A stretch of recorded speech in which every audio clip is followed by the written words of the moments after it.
porque possuía muitos bens. Primeira grande conclusão desse texto: você poderá possuir muitos bens. Esse Aeon diz que você vai ser feliz quando tiver muita coisa. Tudo aquilo que estiver fora de nós, se não encontrar ressonância com o nosso coração, além de não nos fazer felizes, torna-se, objetivamente falando, um obstáculo para a felicidade. Ele ficou muito triste porque ele tinha muitos bens. E você, por que talvez ficará triste hoje? Porque tem muito pecado. Porque tem muita mágoa no coração. E quando a gente tem pecado demais, quando a gente tem ambição demais, quando a gente tem muitos vícios, a gente se sente impotente. Eu não acredito que esse moço tenha ficado triste pura e simplesmente porque tinha muitos bens e não queria ficar sem esses bens. É porque ele já tinha se acostumado a viver com esses bens. Ele não era uma pessoa ruim, não. Ele acabou sendo treinado para ser ruim. É isso que o demônio faz comigo e com você. O encardido jamais poderá transformar o Léo ou você ou qualquer pessoa desse mundo numa pessoa ruim. Ele não tem esse poder. Porque senão ele teria poder direto na obra de Deus. Nós já meditamos isso aqui anteontem. O ser humano é imagem e semelhança desse Deus. E veio para dominar tudo que está na terra. O encardido não tem esse poder. Mas se ele não tem o poder de me transformar numa pessoa ruim, ele tem poder do quê? Antigamente, depois eu fiz um longo estudo. Antigamente eu ficava encasquetado com os pernilongos. Eu fiz um longo estudo sobre os pernilongos. Porque eu tinha chegado à conclusão de que o pernilongo era o único ser no planeta que tinha sido criado pelo encardido. Eu achava isso. Eu tenho tanta raiva daquele bicho. Ele consegue atazanar tanto a minha vida. Já até escrevi isso num dos meus livros. Eles têm tanta raiva de mim que eles fazem reunião para descobrir quais as áreas atacarão. Eles dividem o tempo durante uma noite todinha, para que eu não fique nenhum minuto sem que uma meia dúzia deles seja atacado. Então eu cheguei a essa conclusão. O pernilongo foi um bicho criado pelo encardido. Porque ele só sabe sugar o sangue da gente. Além de chupar o sangue que é da gente, ele fica gozando na cara da gente o tempo. É medonho.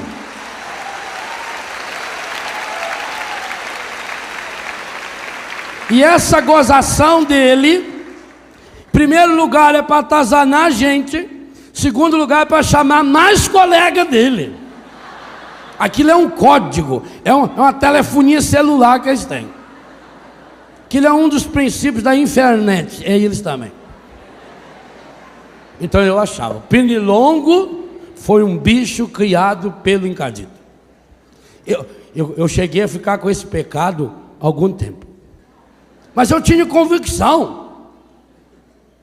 Quando eles apareciam, e às vezes era um bicho, porque além dele, eu achava, dele ter sido criado pelo encardido, ele tinha toda a desobediência do encardido. Você mandava ele embora, ele não ia. E completamente ateu. Nem em nome de Jesus aquilo obedecia, gente. É um bicho medonho.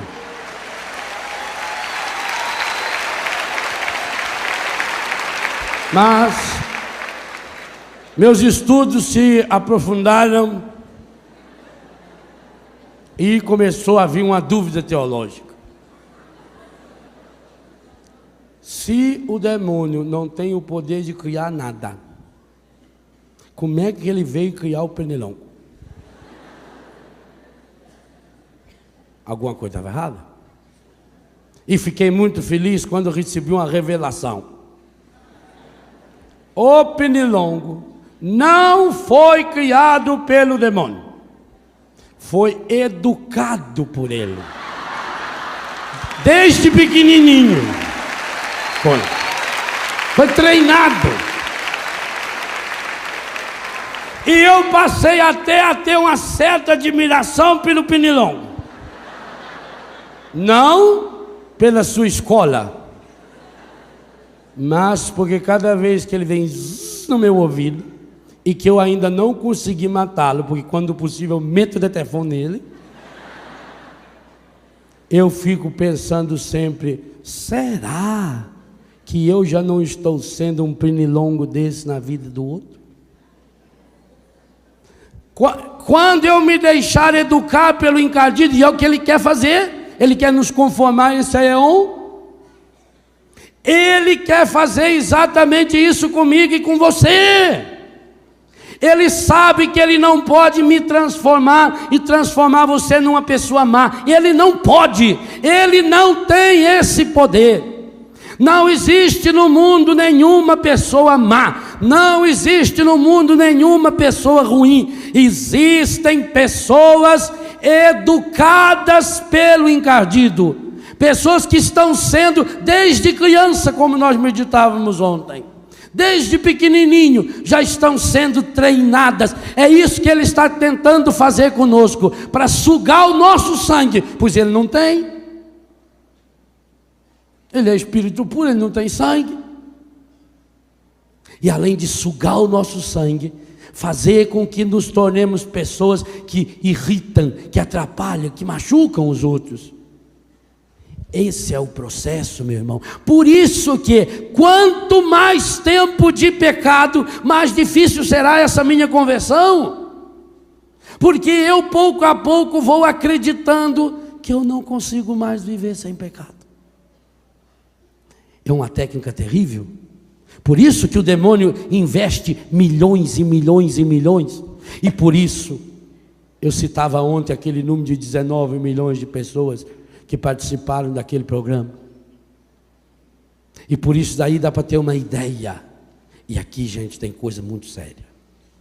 Dá para se ter uma ideia do número de pessoas envolvidas nesse projeto do demônio para destruir-nos, acabar-nos, aniquilar conosco. Ele está furioso, ele tem um projeto claro e definido, e o padre Roberto lembrava que hoje as declarações oficiais do Vaticano, e nesse projeto dele, ele tem desde essas religiões de cultos satânicos, explicitamente satânicos, hoje já com uma grande influência na música, especialmente determinado tipo de música mais propícia para isso.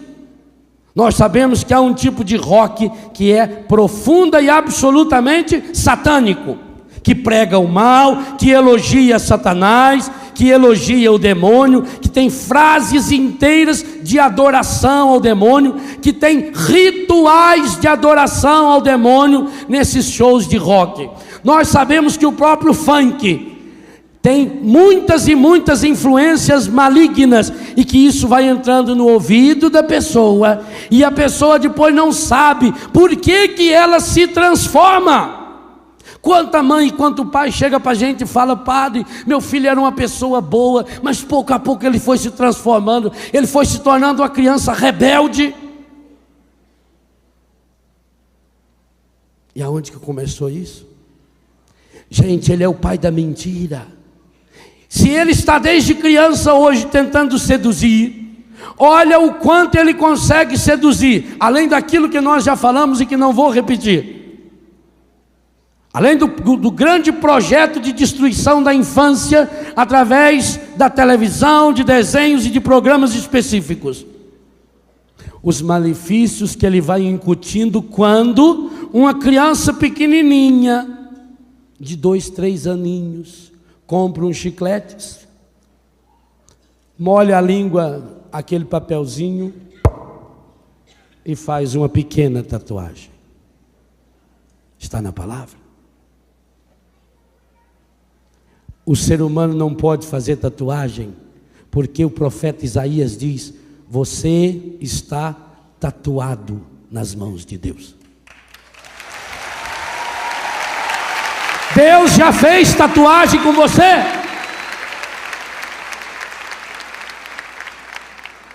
Então começa com uma pequena tatuagem e depois vai aumentando.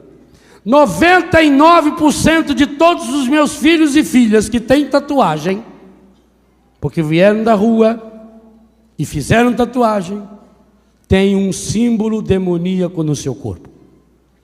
Uma bruxa, ou uma cruz ao contrário, ou o dragão, ou uma demôniazinha que não me lembro o nome, que todos eles sabem bem o que é, ou a teia de aranha, ou o tal do tribal,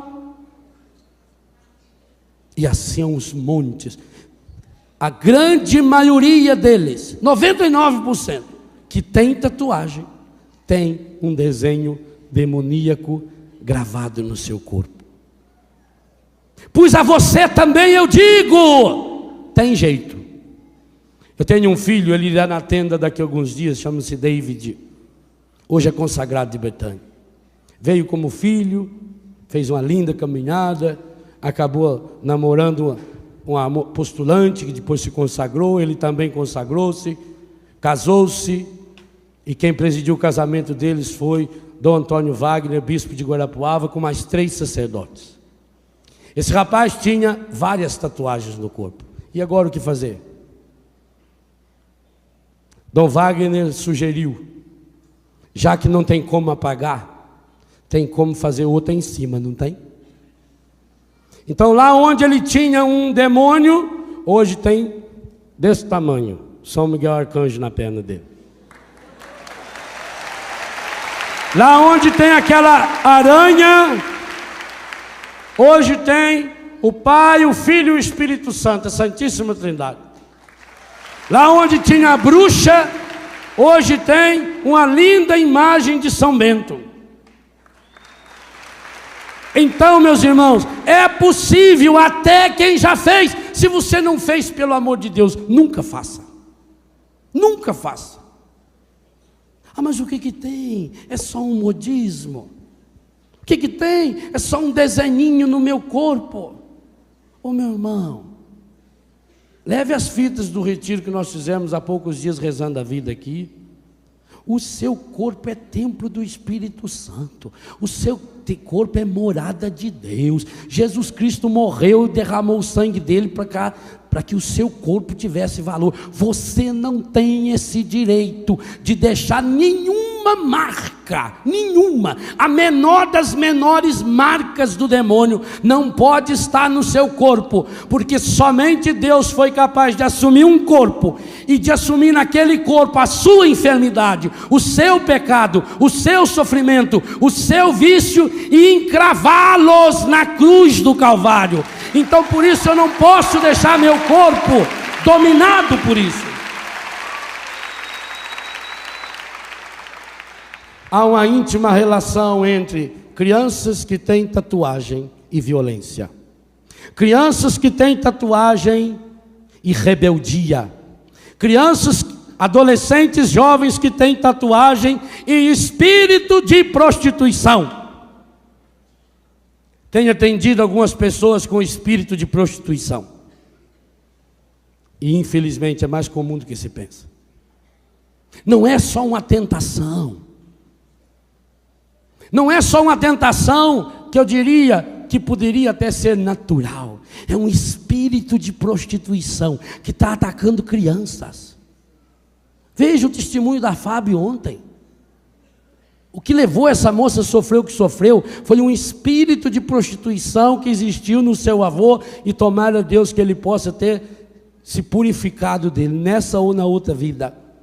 O que fez o seu pai fazer o que ele fez com ela não foi a cachaça, aquilo só potencializou, foi um espírito de prostituição. Esse espírito é um dos mais terríveis que tem da gente enfrentar, porque de alguma forma nós já carregamos dentro de nós o material que ele precisa, a nossa sexualidade, aonde Deus quis colocar o mais bonito do seu ser, a nossa possibilidade de criar e recriar, de participar com Deus na obra da criação. É aí que o demônio vai incutindo, já nas crianças, com as roupinhas que as crianças vão usando,